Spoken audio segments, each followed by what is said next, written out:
Today, I want to give you 3 things that you should know when starting the carnivore diet. The very first thing that you should know has to do with how quickly you should go into changing your diet, right?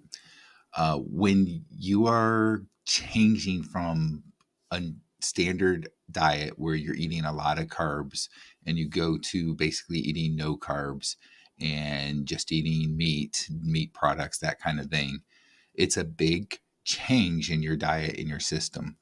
So you should ease into that diet. If possible, ease into it over 4 to 6 weeks, gradually getting rid of processed foods and sugars and other carbs and so forth. Uh, a lot of times that's not possible. Or you might be coming to watch this video and you're like, yeah, I figured that out already. I'm a couple weeks in. I went straight to it and I'm having some issues. Okay. This is the thing that you do see a lot of issues if you go straight into the carnivore diet. Issues like having loose stools, diarrhea. Okay. Um, some people have issues with fatigue and stuff like that, leg cramps or other types of cramps. These are all usually signs of a few different things. First of all, you're losing a lot of your electrolytes. And second, it has to do with your gut. The electrolytes are huge. When you've been eating a lot of carbs, you have a lot of water that is being held onto in your body from those carbs. And then when you stop eating the carbs, the water starts to flush out of your body. When you're flushing the water out of your body, you are going to be losing electrolytes, key electrolytes. We're talking about like sodium, magnesium, potassium, that kind of stuff. So you will need to make sure you're getting enough of those. You can salt your meat that you're cooking and you're eating. Um, a high quality salt, something like a Redmond's real salt or something that is more of a sea salt, especially if it's coming from like an ancient sea or something like that. That is a pretty good high quality salt to use. Magnesium and potassium, it's a little bit trickier there. And realistically, for a lot of people early on, it's easiest to get an electrolyte mix. So you can get an electrolyte mix of some sort that's going to have the sodium, magnesium, and potassium, and you can drink that down maybe once a day or something, just in those first few weeks, especially to help with the amount of electrolytes that you're losing through the water that's being flushed out of your body. Now, this can help with a lot of things. Magnesium, for instance, can help with leg cramping. Just the fatigue, it has to do with all of the electrolytes, but especially, I've noticed, especially sodium. It will help some with the loose stools as well, though that might be something that is more because of the changes that are happening in your gut adjusting to it as well. The final piece of this that you can do to help if you've already gotten to this point, or if you're just starting with the issues that can happen, is maybe start off with a little bit less fat. I know going to carnivore is a high fat, low carb type of diet where you don't eat any carbs really, but maybe start out with a little bit less fat at first. And over those first few weeks, introduce a little bit more fat, and that could help with the loose stools as well. All right, so the second thing that you want to keep in mind when starting a carnivore diet is that exercise isn't necessarily required. It is great for you. It's great for your overall health. It's great for your heart. But it depends on where you are at in your journey and so forth, how overweight you are, how unhealthy you are.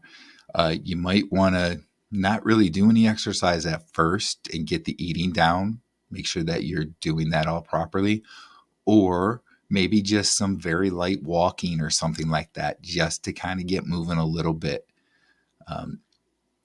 Exercise can be used to help kickstart when you hit a weight loss stall.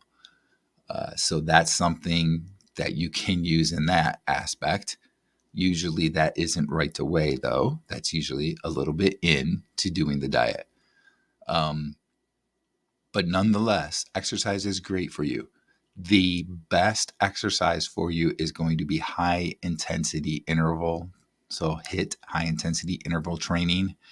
That is where you go pretty strenuous for a short burst, short period of time. And then you do some resting or just light workout for a little bit of time. And then you go back to the high intensity and so forth. So an example would be like sprinting. You could sprint for, let's say, 10 seconds and rest for a minute or two, and then sprint for 10 seconds and then rest for a minute or two, and so on. Exercise bike. You could pedal as hard and as fast as you can go for, I don't know, let's say 20 seconds, and then rest for a minute or two, or just pedal very lightly for a minute or two, and then go another 20 seconds is pedaling as hard and fast as you can go, and so forth. On a treadmill, you could do some walking, and then you go into a really strenuous activity for 20 to 30 seconds where you're running as hard and fast as you can on that treadmill, and then you slow it back down again to a lighter walk. So those are different types of high intensity things. Lifting weights are very good for this too. Do maybe 8 to 10 reps, 2 to 3 sets of a particular exercise. And you might want to do like one set and then rest for a minute or two and then do another set. Or maybe you're going to do all 3 sets pretty quickly. Or maybe pick a couple of exercises and do a set of each of those 2 to 3 exercises and then rest for a couple minutes and then do that next set and so forth. So those are some different ideas for high intensity that do work well. But again, depending where you're at, if you're really overweight and unhealthy, the best thing is to kind of get used to doing the carnivore diet and get the eating right, and maybe do some light walking or something like that and work your way up to being, more high intense in your workouts. All right. So then the third thing when starting a carnivore diet is to remember that it's not just eating, it's also drinking. So a lot of people will drink soda, eat diet soda, so forth, different juices, that kind of stuff, right?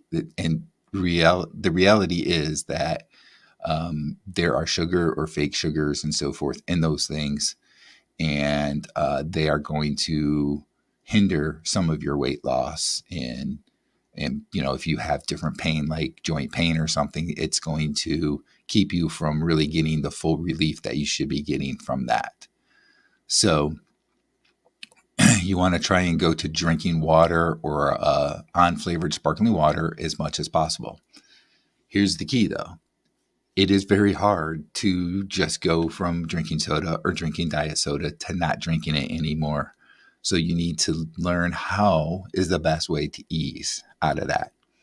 This is something I've learned from Dr. Barry, and it works very well. And I've talked to others about doing this, and it's worked well for them as well. So what you do is you take your glass and you would fill up about 75% of it with your soda, your diet soda, whatever it is. And then you take 25% of that glass and you put a non-flavored sparkling water. So it doesn't have any like the fake sugars or anything in it. And you drink that for a couple days. Then you go down to 50%. So 50% of your soda or whatever it is you're trying to stop drinking, and then 50% of the sparkling water. And then you slowly go down again. You go down to whatever it can be, 30%, 25%, whatever, to the point of over a few weeks, you eventually get down to all you're drinking is sparkling soda. So these are 3 key things that you should know when starting the carnivore diet. Let me know in the comments if you have done any of these 3 things and if they have helped you, or if you're looking for something like that. And also, I have a health and wellness group on Facebook for those that are interested. The link will be in the description of this video, and I'll also have the link in a pinned comment on this video.